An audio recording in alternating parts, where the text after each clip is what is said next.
Hey guys, subscribe for daily knife content. And if you're shopping for knives and gear, make sure you check out the description of the video you're watching right now for links to some great online retailers. There's also individual links for knives that I personally recommend. Thanks! What's going on YouTube? Metal Complex here, and today I've got a very exciting knife review / knife overview to share with you guys. This is the new Benchmade Presidio 2 Auto in this really cool bronze or FDE aluminum and CPM M4 blade. Very cool. Now, first off, I'm going to let you guys know there is a link for this down in the listing for it on Blade HQ down in the description. If you're wondering, you're like, that one's rated. This was sent to me by Benchmade. Thank you very much to Benchmade for sending this in for review. The only version of this that I could see on the coming soon page was serrated. I have to assume that there will be a straight edge version of this available. I can't think of a situation where Benchmade has released a model here recently exclusively as a partially serrated blade and then they didn't do a non-serrated one. I'm pretty sure that they will, but I don't actually know that for sure. So you might want to check out Benchmade's website or contact them if you want to know for sure. In any case, the link down below will populate. If a new one becomes available, it'll show that one as well. Thanks so much to my generous patrons for supporting me right now. You can check out the link for my Patreon down in the description. And please make sure to follow me on Instagram at metal_complex. Let's go ahead and get a measurement of this guy. So the overall length of the Auto Presidio 2 here is coming in at, this is a big boy. Bigger than I thought, actually. It's almost 8.75 inches overall, which is about the same size as the new Ergonomics. That's interesting. Blade length is coming in at something like 3.85. Cutting edge is about 3.5. So pretty cool ratio. It's a big knife though. It just didn't seem that big initially. How about some size comparisons up against the Ontario Rat Model 1 and its little brother, the Ontario Rat Model 2. You can see here that this definitely is a larger knife than those two. How about up against the Spyderco PM2? And sorry, I'm using my left hand here because my right hand will bump the new position of the mic. Up against PM2 and Para 3, you can see here once again, larger than both of these knives. And last but not least, some size comparisons I'm sure some people will want to see, considering these are essentially Benchmades. The Benchmade Griptilian, or in this case the Ritter Hogue, and the actual Benchmade Mini Griptilian. So this is, in a lot of ways, it's like a more hulking Griptilian with some different design aesthetics. This is more the size of the Super Freak, which I don't have here for size comparison right now. But it's kind of a bigger, bulkier Griptilian with some different lines. And in this case, it's automatic. Let's go ahead and do carry profile real quick. Just moving some of this out of the way. Up against the Ontario, the Spyderco Para 3. So thickness here. We are looking at a knife that is thicker. You can see there's chamfering and some contouring on the scales. So it is definitely a robust boy. Height and length up against the PM2 and Para 3. It's not a super tall knife. Not quite as tall. This is, you know, if we're talking about the Ergonomics here, I mean, the Ergonomics had a maximum height that was about the same as the hump in the PM2 and Para 3. It's not the case here. It is thicker, though, and it is definitely a little bit longer than the Spyderco PM2, way longer than the Para 3. So this is going to be a big object. It's not going to be the most comfortable thing in the world for everybody to carry. Let's go ahead and do a measurement of blade stock thickness. I'm going to guess that blade stock is somewhere between 130 and 140 thousandths. Let's find out. Blade stock. Okay, no, 125 thousandths. So that's kind of neat. This is going to be a little bit more of a performance cutter than some of the more meaty, robust automatic Benchmade knives that are out there in the same territory, because this is definitely a black glass or tactical class knife, however you want to look at that. Scale. What are we looking at for materials? We're looking at aluminum scales, steel for the liners and internals, and then definitely a CPM M4 blade that is fairly long but not overly thick. What's my guess here? 5.5 to 6 ounces is what my guess is. Okay, it's more than that, 6.31. This is actually almost identical in weight to the new Benchmade Ergonomics, both manual and automatic. I think there's a 1/10 of an ounce difference between those two. This is smack dab in the middle. So, big knife, heavy knife for sure. Still within my preferred weight range of carry, but I can completely understand why some people would not want to carry this because, it's big. You got to like big knives. You got to be okay with a little bit of a heavy knife, right? So ratios aren't going to be perfect. Blade to weight ratio or overall length of all those ratios, totally not there, right? Not everybody cares about that stuff. This is going to be a knife that's comfortable in work pants or jeans. Obviously not skinny jeans, athletic shorts, or fitted slacks that you're going to wear to church. Do with that information what you will. This blade is also going to be illegal in terms of length for a lot of people, and this is absolutely a switchblade or automatic knife, so that's going to make it illegal for a lot of people too. Keep all that stuff in mind. Let's go ahead and do a hardware check, get out my tools. As per usual, tools are very inexpensive and very recommendable. You can find them right down in the description, as is the case with nearly all Benchmade knives. The pivot should be a T10, which it is, and then all of the body screws are going to be T6, and there's a lot of them. Make sure you have quality tools if you're going to take that apart, and a place to keep all of your screws. You guys know that. This is an axis lock knife, which means by default it's not going to be the funnest thing in the world to take apart, but it's also got a coil spring in there, and that's going to make it even more difficult. I would not recommend taking this knife apart. If you're going to venture into that, make sure you contact Benchmade first, make sure that that's okay, make sure that you have patience, and be careful, because you're talking about a spring-loaded blade. You're going to be taking things apart, putting them back together in a specific order. You have to hold certain things in place, including the axis lock, and I would imagine the coil spring, as you put it back in, has to be sort of turned and tightened as you're putting things together. It's going to kind of be a mess. Fortunately, there's probably not too many situations where you're going to want or need to take it apart. We are working with large phosphor bronze washers. That means that it's very unlikely that gunk is going to get in there and slow the action down to a point that you need to take it apart. Like I said, if you have an issue with your knife, contact Benchmade, because they're the ones who provide the warranty. And they do have a good warranty, and they're pretty easy to work with. Let's go ahead and take a look at the profile. I really like how the Presidio looks. I like the body shape. I like the sort of diagonal, I mean, depending on how you could call them horizontal, they're kind of diagonal lines.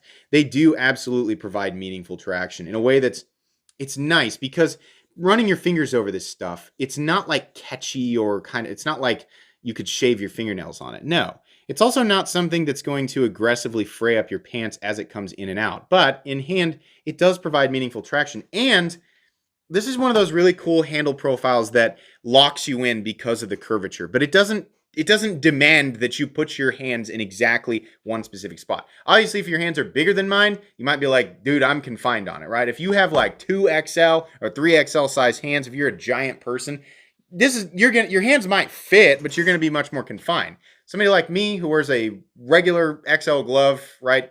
I don't understand the glove thing. I got regular size hands. I don't have huge hands. I got what I consider to be average size hands, right? I'm very comfortable on this. Very, very comfortable. I don't even feel the pocket clip for whatever reason, which is that, once again, that really nice Benchmade deep carry clip. This is comfortable, feels capable, feels robust, but it has less of a presence. The reason I keep bringing up the Adamas is because the Adamas is definitely in the same class as this knife. This knife feels like something I'd be, even though it does come in at the same weight, and it is definitely big and robust, it's not so raw, like it's not so hulking and massive, and I think it helps out because the blade stock is not as thick, so the handle scales aren't as wide, right? It's very comfortable. It's not confining on the handle space. It's just good. This is comfortable. It feels like it's ready to go to work. You are a reasonable distance from the start of the cutting edge, but there's nothing in the cutting path, right? So you should be okay. This area right here is humorous to me because it's like, it's a sharpening choil, but then this comes back to right. Okay, I mean, whatever. It's not that big of a deal. I love the bronze look. Now, here's the thing, though, guys. I'm kind of biased. I like this color on knives a lot. You can call it desert, right? Coyote. It looks more like a deep bronze, almost like a military bronze or like an industrial bronze. It looks good. I like it. I'm also a fan of aluminum on knives. I've found it to be extremely tough. I've had many examples within my own knives and examples of knives that I have given to my friends here locally who are not really knife people. They're just like, I just want a nice knife, and then they go out and proceed to beat the crap out of it. Aluminum holds up. This 6061 T6 aluminum holds up to abuse. Absolutely. That finish is going to wear away. You're going to get scratches and nicks and things in it, but these bounce. They don't shatter, they bounce, absolutely. So you should be good to go. This is going to hold up, and it's absolutely lighter than if everything was steel or even titanium, right? So you're good to go there. Like I said, I love the aesthetic of this. I love that this is, of course, an axis lock knife, which means it's ambidextrous, which means anybody who's lefty, you can mount the clip for a left-handed carry, and you can enjoy it the same way that a right-handed person would. It's no different, right? Other than where the logo is on the blade. They have the adjustment side of the pivot over here and the show side of the pivot over here. The blade and profile are excellent. We have this heavy swedge up here. We've got a flat that carries out somewhere about 65% or so, maybe 70% the length of the blade. I think there's plenty of robustness out to the tip. It's not like this is a delicate tip. It's not like the PM2 or Para 3, and there's quite a bit of material out here. This is using CPM M4. This is a tough steel. It's going to hold an edge nearly as long as M390. It is not stainless.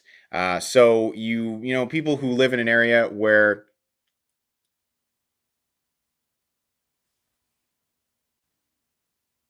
sorry about that, had to cut the video. People who live in an area where corrosion is a concern, you can still use this knife. Just wipe the blade off if you're working in an environment where the blade's going to get wet or there's going to be some gunk or whatever. Wipe it off. Make sure you put some oil on it. If you're working in a drier environment, but you're still in an area where corrosion is a concern, make sure that you oil it up probably once a month, something like that. You should be okay. This is not a knife that I would use in or around salt water at all. M4 is... to me, out here in Kansas, is preferable to M390. I don't need that much, in terms of stainless qualities. I actually don't need a stainless blade at all. I prefer additional toughness. Why? Because during regular use, you get way less chips. And a steel like this that's not necessarily easy to sharpen, and just in terms of the time it takes, right? That's made easier if there are no chips. If you don't have to do any reprofiling, it's made much, much, much easier. So CPM M4 is an excellent steel. Benchmade has always done a great job with it. I think it's an excellent choice for something like this that is, okay, tactical, but definitely a knife that you can take out and use really hard. I think M4 makes a lot of sense. And then the geometry doesn't need to be that robust. This is a blade that's going to cut and slice. It's just not going to be as efficient as something like an Opinel, but the blade stock, the final cutting edge is much thinner than the Adamas. So you get a little bit more of that performance cutting, right? I don't like serrations. I don't like how they look. I don't like having to sharpen them. I don't like how the teeth break away no matter what it seems like, no matter what, right? Some people like serrations. If you just love serrations, then here you go, right? I personally don't like them, but I've got my fingers crossed that Benchmade will release a version of this knife that is not serrated. I sure hope that they do, because that would be a huge bummer. I'm going to proceed with this review as if, with the thinking process that there will be a version of this with a straight edge, because I think that's going to be preferable for a lot. I'm not going to say the majority because I don't know, right? But, from my perspective, I would prefer one with the straight edge. I think it would look better too. Absolutely. If you could imagine. You'll just have to imagine there with me. Butterfly logo on one side. On the other side, it just says CPM M4. And that's great because then we get to appreciate this beautiful new tungsten. It's not tungsten based. It's just the color, right? The coating. It looks excellent. As per usual, Benchmade's newer, and I say newer, like as of the last year and a half or 2 years or so, their new quality control and fit and finish is shining. It's ever present. This is, again, another example of how Benchmade has managed to sort of bring that up to our expectations at this price point. I've been saying that a lot. I say it in every Benchmade review just to let people know. The vast majority of Benchmade knives that were sent to me in the last 2 years were not sent to me by Benchmade. They were sent to me by viewers, which I reviewed and then sent back. So I had no incentive to say nice things. The quality was factually there. It was getting better and better and better, and we're at the point now where just about everything I handle from Benchmade it's up to par. It's really impressive. The fit and finish on these is really, really good. This is an automatic knife. It's using the auto axis lock thing. Because of the profile and where my hands are on this naturally, I find it a little bit less intimidating than the Adamas. As is the case with all things, you will adapt to it. So if you have the Adamas, or if you're looking like, should I get this or the Adamas, right? No matter what you pick, it's going to be a little jarring at first because these automatic axis lock knives are a little bit different. I've always recommended that you do both sides of the axis lock, not one or the other. Some people will do this, right? Or they'll use just their index finger to deploy it. That definitely don't do that. That almost flew out of my hand right there. It'll work for a while, but I've felt like this is the case with all axis lock knives. If you split the pressure evenly on both sides, you are probably going to maximize the life of those Omega springs.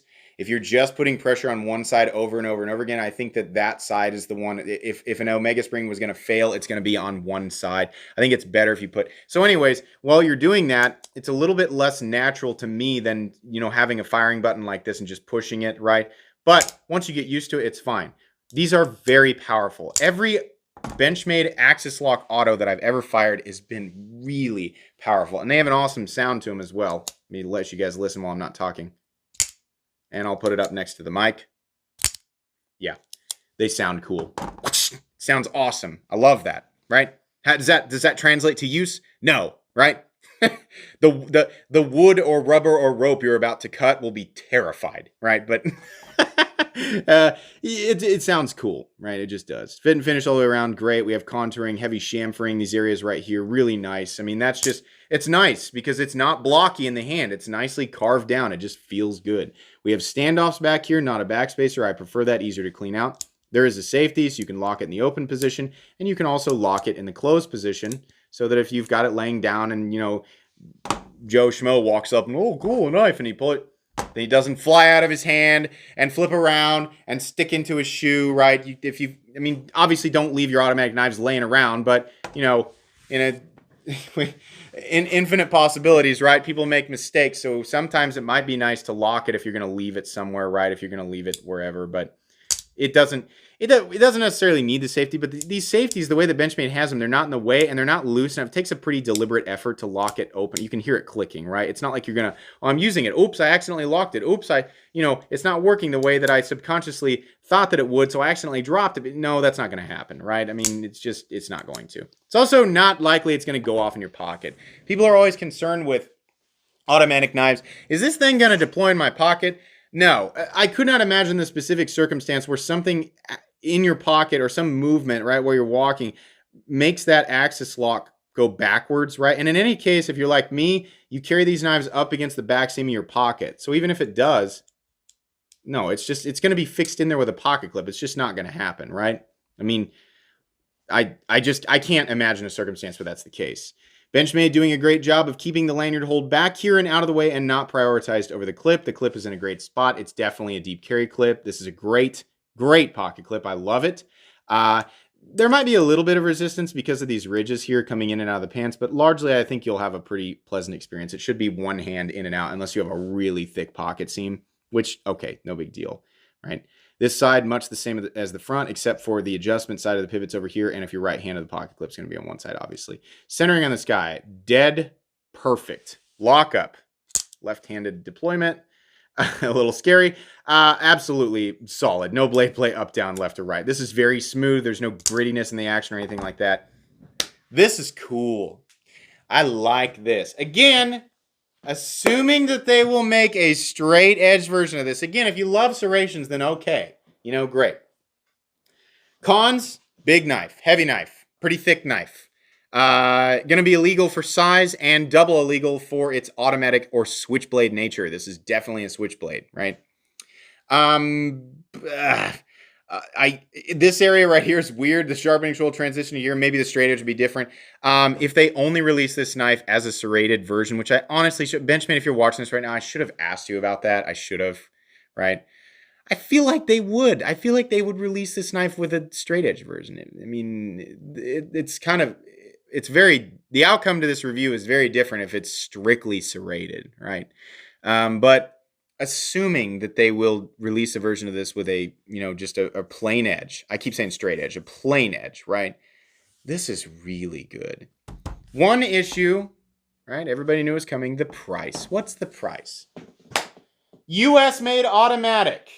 Yes, I know that aluminum and steel liners, right? Aluminum and steel are materials that you can get at a smaller price point.